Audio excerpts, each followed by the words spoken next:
That was always my mindset playing. Like, what's the next thing that I can do? How can I make my teammates better? Like, I don't care if I get 0 points and 5 fouls. Like, what can they do? And I think that translates into coaching really well. I'm like, it's a lot harder being from the sideline because, like, you're on the court, you're seeing everything. This is Coach to Coach, where we talk junior basketball coaching in a relaxed, practical way. I'm Jace, and these are your fast break chats. Let's get into it. I am here today having a chat with a great young coach, Ryan Rowley, who works with the non-negotiable inspectors. Obviously, we've crossed paths through my son's journey, so welcome to the podcast, Ryan. Thank you for having me. Pretty keen. Yeah, great. We'll do my usual Fast Five to get things started. Tell me, how long have you been coaching? I've been coaching for around 5 years now. Okay. I think it is. Yep. And what teams are you currently working with? So I'm doing 13 twos at Waverley for domestic level, 14 twos at Nunawading, and then assisting the NBL1 program as well. So got a lot of teams, but I mean they're all different in their own ways, and it's good to learn from all different aspects of them. Different levels and disciplines as well, I 100%. suppose. Yeah. Why do you coach? I started just to stay in the game. So I was playing, and then wasn't the best, so wanted to stay in it. Didn't want to ref, but so I just wanted to coach and just stay in it. But now it's more become a passion of mine instead of just wanting to stay in the game. Yep. What does that passion mean for you? Is it? It means a lot. I mean, obviously, it'd be nice if I could do it as a career and get paid for it. Obviously, that's very far-fetched to do. I don't know if I'd say far-fetched, but it's a journey. You got, not many head coaching jobs that can support you full-time. So, I mean, the passion that I got for it is just, instead of doing it for myself, I do it more for the kids. And Was there someone who had an influence on how you coach the game? There's definitely been multiple people. Obviously now, working under Andrew Cutler and Ed New at NBL1 level, just being around them at trainings and game days and how they operate. Obviously, I take what I like out of their style. But as a player, I think Dane Sotala, former professional overseas, he skill-wise, he's DOC at Darebin. Okay. So he was definitely one of my biggest supports throughout my whole career. And then probably Paul Flynn and Rachel and Taniadu through Foresthill College Basketball Academy. Not just from a playing level or coaching level towards the end of it, but on a personal level, them being there for me, helping me grow basketball wise, but also off the court as well, which I try to preach as well in my philosophy. It's not just all about on court. You're there, you're trying to gain that trust so you can help them through whatever. Yep. And the lighthearted one, do you have a favourite professional player? Probably have to go SGA. Don't really watch too much NBA, but OKC fan, so they're going all right at the moment. Yeah, nice. All right, so definitely, clearly passionate about this game, so I'm excited to talk basketball with you. What I thought would be an interesting topic to cover today was, I guess, that transition from playing to coaching. So, I mean, is there a big overlap for you? It was, you started coaching before you finished playing? Yeah, so there was 1 year where I did both. And then I started playing under 20s, played one game, and then got injured, and then had to call it, so I ended up assisting the 20s team as well as from a the coaching 12, perspective. From 12-4s as well. So there was only 1 year of overlap. I found it pretty easy, and my coach wasn't the greatest at the time, so I was definitely enjoying coaching a lot more. I think it's just. So what does that, I guess, switch over look like? Moving, what was it that made you go, okay, I'm okay to other than you saying you weren't good enough, but there will be other joys that will have brought you over to coaching. Clearly, it reached a point where coaching brought more joy than playing. What was that?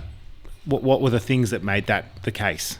I think on the court, I was definitely a leader. Like I could shoot sometimes, I could defend. You know, I wasn't anything special, but when I was on the court, you know, I had to find that thing that separated me from everyone else, and it was sort of that, you know, hey, if like you're here, then let's work something out. Like I was sort of Playmaker? trying to find, you could call it that, I guess.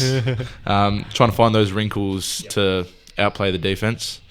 And I feel like, you know, when it paid off, and when it didn't, it was like, yeah, okay, that didn't work. What's the next thing we can do? That was always my mindset playing. Like, what's the next thing that I can do? How can I make my teammates better? Like, I don't care if I get 0 points and 5 fouls. Like, what can they do? And I think that translates into coaching really well. You know, I'm like, it's a lot harder being from the sideline because, like, you're on the court, you're seeing everything, but you know, you're still trying to help them find the best ways that they can score and play and defend and all that. Yeah. One of the girls desperately wanted to get some goals. She was looking disappointed that she hadn't got goals, and my message to her was, don't worry that you haven't gotten any points today. Your contribution from a defensive perspective in today's game is like pivotal. It was an absolutely super important part of why we won, and she seemed to find comfort in that. And for me, that was a little coaching win. Yeah, 100%. So I know what you mean when you know, it's that holistic perspective of what does a coach bring to a team. And I think the hardest thing of being a coach is like Play HQ. All they show is scores and fouls. No one sees the steals, the assists, the 1%ers. No one notices that. And I feel like for a lot of domestic coaches, especially where they're, you know, not as experienced and don't see the game that some other coaches may see it, you know, they're just focused on the Play HQ, like who can score more, who can, you know. Well, and it's funny because you're right. Like, because I've come from sitting on the sidelines as a parent to now be sitting in that coach's seat. The biggest change I've noticed is how much more perspective of the game I see now. Like, it's really not about the points. Yeah. It's 100%. So much more. 100%. I think the hardest thing that I've definitely learned, the way that you see the game without focusing on the scores, is to not watch the ball. Yes. And I think Cutler taught me that last year. He's like, we were just chatting after a game, and he's like, you know, I asked him and said, what are you watching in game? Like, how do you make those adjustments? He's like, well, I actually don't watch the ball. I watch how do they defend the split line? What advantages can we get out of whatever they're doing? So I'm not actually watching the ball 95% of the time. And then that's when you see all the little things. The little things. You know, I've taken that into my coaching. I've been like, I still watch the ball at times, which is natural. But you know, I'm still, you know, looking at what their defense is doing, looking at where our spacing is off the ball. How can we create an advantage? What's the defense doing off the ball? Can we maybe get a back cut? You know, so I think that's what other coaches don't realise, is that it's not all about the ball. It's about, you know, you got 5 on the court for a reason. Yeah, absolutely.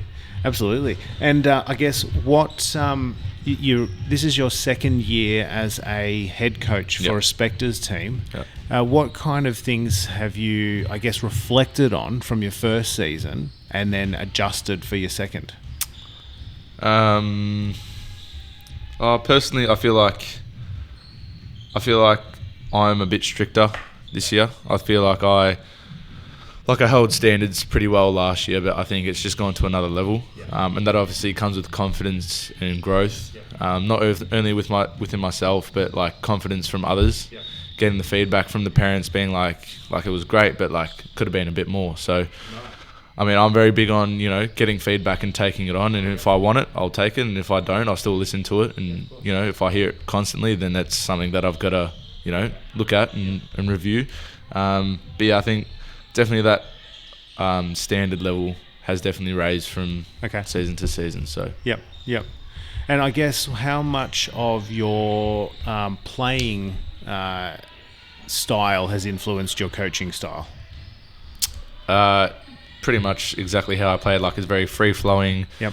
Like, it's not A to B, B to C. You know, it's like, okay, the ball's thrown into the high post. Mm-hmm. You got option 1, option 2, option 3. Whatever the defense is giving you is the one that you got to take. Yeah. I'm not going to specifically tell you. Yeah. Like, if I'm going to specifically tell you, like, that's not basketball. It's not going to work, is it? No.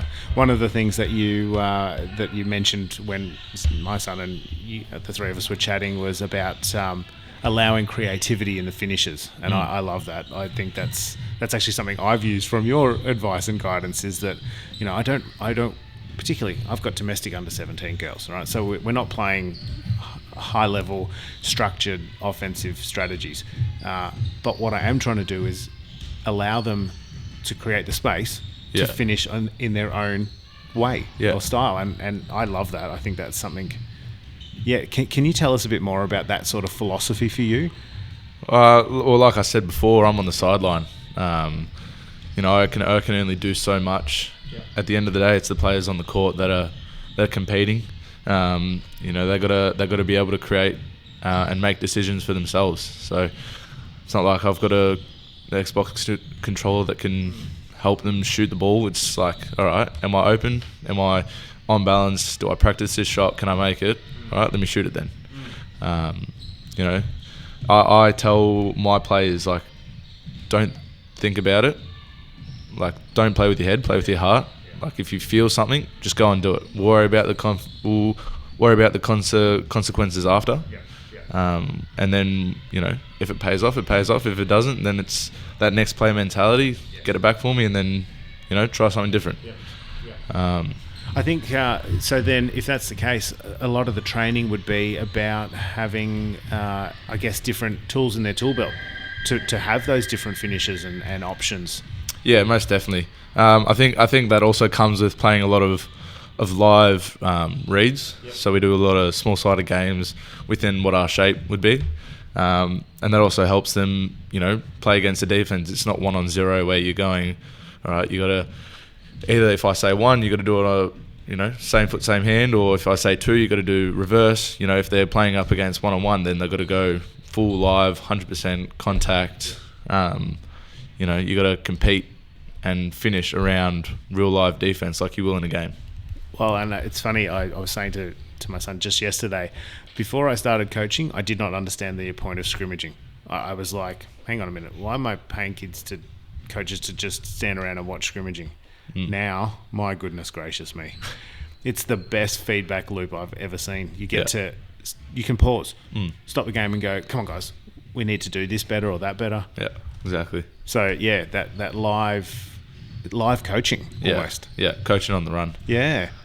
Very valuable stuff. So, is there anything else you'd like to bring to the conversation in terms of, what you consider is important in coaching?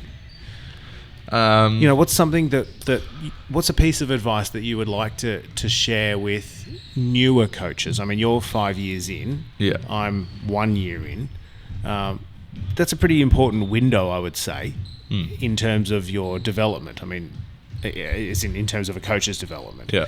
Is there any other, nuggets of wisdom that you've gotten over the last few years that you think would be valuable to either domestic or rep level coaches? There's a few things. I mean, one of the quotes that Dane gave me was, "How you do anything is how you do everything." Yep. If you come to training half-assed, then the players are going to come to games only prepared half. Like, they're not going to, you're going to expect something, but you're not going to receive it. So that's how I come into games. Trainings. Sessions are fully planned.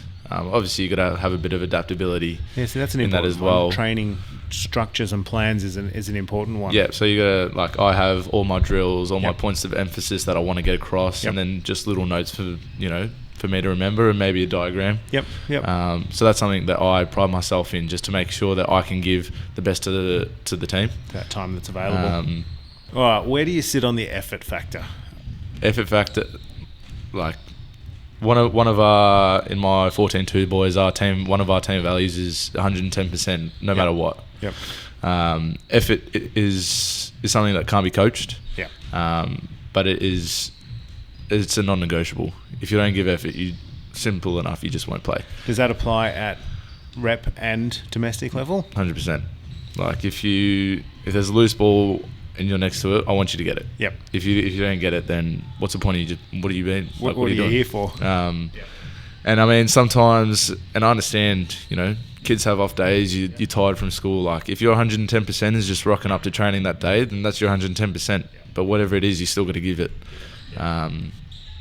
So yeah, I think that 110% also plays into the passion side. You know, I've got to give 110% as well at trainings. If I'm sort of just there with hands in pockets, you know, just barking orders at him, you know, it's not going to be a fun environment. That's an important message to share. Which is also the other thing that I just remembered. Yeah, great. You got to coach the positives as well. Like if they do something good, tell them that. Like don't just coach the things that need to be fixed or whatever. Exactly. Like if you don't coach the good things and reinforce the improvement and the positivity in the team, like it's just you're gonna lose the locker room. Yeah. Once you lose the locker room, then you're done. So I think if you coach the positives, it also tells the players in their mind, all right, well, coach is happy that I've done that. Let me do that again. Do more of that, yeah. So it helps both mental and, you know, physically. Let me do it again. Yeah. Yep. Yeah. Well, it's funny because that's actually, I reckon, been one of my biggest shifts this season. Is that I reckon I yelled more positive bits of feedback in yesterday's game than I did any kind of criticism. Yeah. Good. And it's actually really giving. It's really rewarding to see that game from that angle. 100%. Like from a coaching perspective, because one of the things, you know, one of the important overarching messages that I'd like to achieve for this podcast is to get more coaches coaching and get more coaches passionate about coaching by highlighting the joys of what the experience brings. You know, that growth in players, the Saturday high or the Saturday low from a game won or lost, or it's just. But I think all of that will come from raising the level of what we're doing, and hyping up the passion of it and bringing more. So, you know, I'm glad we got to cover that topic off. Is that, you know, celebrate the wins 100% during the game, not just at the end. Yeah, even in training, like if you're doing, I do 3 possession games, just to break it up a bit so that I can have that chat with them after those 3 possessions. I'm like, hey, like blue team, like it's got to be more effort, better stunts, quicker reactions, but like the way that your transition worked, you filled the lanes, you ran corners, you found the rim runner and you went up, like perfect, right? So it's sort of that you want to try to do that feedback sandwich, which I'm not really a fan of, but like you want to still coach them, but you want to still reinforce it. You guys are still improving. You're still doing the right things. And I again send across the message to my team of I will coach you to the point where you might hate me, but if you don't want to be coached, come and tell me. I will coach you to get you better. I'm not doing it just to tell you that you're doing it wrong. I'm telling you to help you improve. To make you a better player. If you don't understand, come and ask me. We can have a more in-depth chat about it. We can talk about it. Yep, absolutely. So I think that's definitely something that, you know, has also changed in my coaching from last year to this year. It's definitely been, you know, more feedback, positive or improvement, more constant. Instead of stopping the whole drill, it's been on the fly, like, hey, great work. And then they just keep playing. Yeah. Excellent. Mate, this is a great chat. Really appreciate you making some time for me. I think there's heaps and heaps of great advice and guidance that we can share with the crowd here. And I'm really appreciate you making the time for us. So thank you. No, thank you for having me on. That's it for today's Fast Break chat on Coach to Coach. Thanks for listening. I'm Jace, and I'll catch you next time.